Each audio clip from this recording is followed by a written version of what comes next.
जी मोहन भाई, चुनाव को लेकर क्या तैयारी है?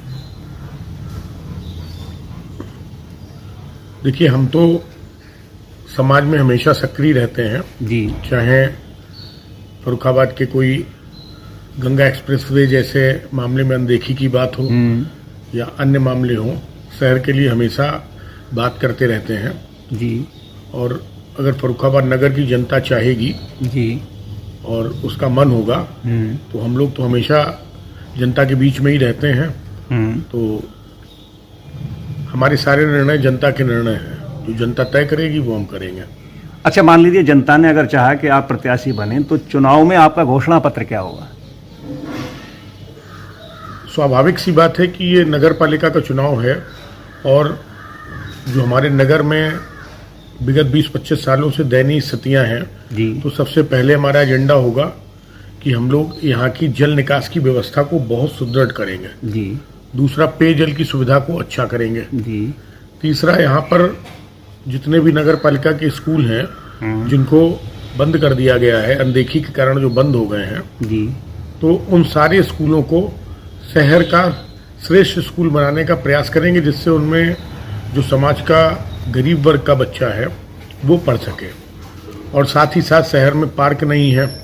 इतने सालों में जो पार्क थे भी, उनकी भी स्थितियां सब समाप्त हो गई। जी। तो पार्कों के उत्थान का काम करेंगे, क्योंकि हमको हरियाली से बड़ा प्यार है। और मेरा मानना है कि हर नागरिक ये चाहता है कि उसको स्वच्छ वातावरण कहीं बैठने के लिए मिले। जी। तो जितने भी संभव हो सकेंगे उन पार्कों को उत्तम स्तर का पार्क बनाएंगे।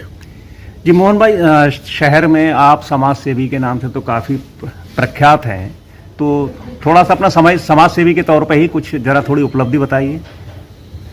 कुछ छोटे छोटे काम हम लोगों ने किए हैं, लगातार करते रहते हैं। जैसे पिछले 15 वर्षों से हम लोग शहर में विभिन्न स्थानों पर नीले रंग के जो ड्रम हैं जी, वो रखवाकर ठंडे पानी की व्यवस्था को एक प्याऊ के रूप में उपलब्ध कराने का प्रयास कर रहे हैं। जी। और दूसरा, हर सर्दी में हम लोग लगभग 5000 कंबल जी, गरीब वर्ग के जो लोग हैं उनको चिन्हित करके, और उसमें हम लोगों का चिन्हांकन इतना निष्पक्ष होता है कि हम लोग ये देख कर देते हैं कि जो वास्तव में गरीब हैं। जी। तो ऐसे 5000 लगभग गरीबों को हर वर्ष कंबल का वितरण करते हैं। और कोई पैंडेमिक है, जैसे कोविड वगैरह इत्यादि आई, तो ऐसी कभी स्थितियां समाज के सामने ईश्वर न करे आए, लेकिन कभी अगर आती हैं, पीछे आई भी, तो इनमें हम लोग गरीब परिवारों को राशन है, दूध है, अन्य ऐसी चीज़ें जिससे उनके परिवार में एक अभाव की स्थिति न रहे, उनका भी वितरण करते हैं। और साथ ही साथ वस्त्र वितरण का भी काम करते हैं। जी।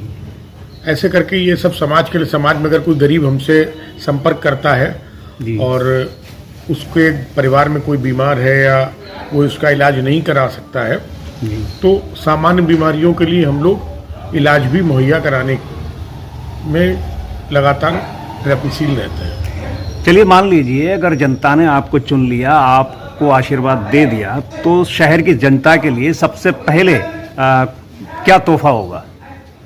ये जो फर्रुखाबाद हमारा शहर है जी। इस शहर में हर चीज का अभाव ही अभाव है। जी। जल निकास का अभाव है, अच्छी सड़कों का अभाव है, पेयजल का अभाव है, पार्कों का अभाव है, बहुत सारी चीज़ों का अभाव है। तो ऐसी स्थितियों में हम लोग किसी एक विषय की बात नहीं कह सकते कि ये चीज़ हम सबसे पहले, हम लोगों को सभी चीज़ों पर एक साथ काम करना पड़ेगा। जी। और पूरी व्यवस्था को दुरुस्त करना पड़ेगा। जी। जैसे यहाँ पर सबसे ज़्यादा जो खराब स्थिति है वो जल भराव की स्थितियाँ हैं। जी। जल का निकास ठीक नहीं है, तो सबसे पहले हम लोग उसको दूर करेंगे। क्योंकि आज तक जितना भी यहाँ पर पिछले 20 वर्षों से हम लोग देख रहे हैं काम हुआ है, वो सब मानक के विपरीत और बहुत घटिया स्तर के यहाँ पर निर्माण के कार्य हुए हैं। जी। जी, आजकल देखा जा रहा है कि वर्तमान पालिका अध्यक्षा हैं, उनका बहुत जबरदस्त विरोध चल रहा है, तो क्या कारण है उनके विरोध के? देखिए, किसी भी व्यक्ति का विरोध तभी होता है जब उसके कामों में कहीं ना कहीं कोई खामियां हो। बेवजह जनता किसी का विरोध नहीं करती है जी और ये विरोध उनका कोई व्यक्तिगत विरोध नहीं है, ये उनके कर्मों का विरोध है। जी आपने देखा होगा भी कुछ 2-3 चीजें बता देते हैं, वैसे तो बहुत लंबी फहरिस्त है। जी 9 यहाँ पर नलकूप शासन ने दिए, जी 80 लाख रुपए के आसपास उनका बजट था। 9 में से 7 नलकूपों ने पानी नहीं दिया और फेल हो गए। तो गरीब जनता क्या करेगी? जिसके घर में बोरिंग नहीं है, हैंड पाइप नहीं है, इधर उधर से पानी लेके आता है, अगर उसको पेयजल के लिए अवसर उपलब्ध कराया गया और उसको खराब कर दिया तो जनता मूर्ख नहीं है, जनता जानती है कि आप क्या कर रहे हैं। अभी ये पूरा चौक से लेके रेलवे स्टेशन तोड़ा गया जी और यहाँ पर 1.5 फीट चौड़ी नाली थी, उस नाली को घटा के 8 इंच का कर दिया गया जी सिर्फ पैसे बचाने के लिए। तो इस तरह से जो जनता के हितों का हनन करने के लिए नगर पालिका अध्यक्ष और अध्यक्षा ने धन का भारी अपव्यय किया है। सरकारी जो नगर पालिका के अंडर में स्कूल चलते थे उन स्कूलों को बंद कर दिया है। कहीं पे कोई भी 16 वर्षों में चिकित्सा की कोई सुविधा नगर पालिका ने नहीं उपलब्ध कराई, नहीं तो 1-2 जनता चिकित्सालय खोल सकते थे। अगर अवसर मिला तो हम लोग इस पर काम करेंगे कि कहीं गरीब व्यक्ति जाए और अपना सामान्य बीमारियों के लिए किसी डॉक्टर से वहां पर इलाज करा ले।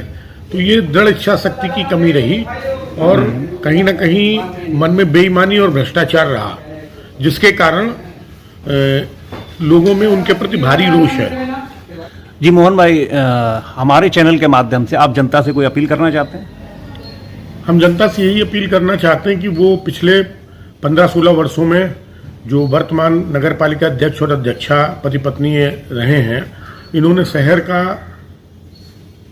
कैसा विकास किया है जी इसका मूल्यांकन करें और उनको लगे कि गुणवत्ता जो है कुछ थी, होनी चाहिए थी और कुछ रखी गई जी तो बेईमानी की श्रेणी में ऐसी चीजें आती हैं। तो ऐसी गुणवत्ता, खराब निकृष्ट गुणवत्ता का काम करने वाले लोगों को यहाँ पर अपदस्थ करने का समय है। उनको अपदस्थ करें और फर्रुखाबाद के विकास का एक बार अवसर नए हाथों में सौंपें। जी ठीक है मोहन भाई, यूपी 76 न्यूज़ से बात करने के लिए बहुत बहुत धन्यवाद।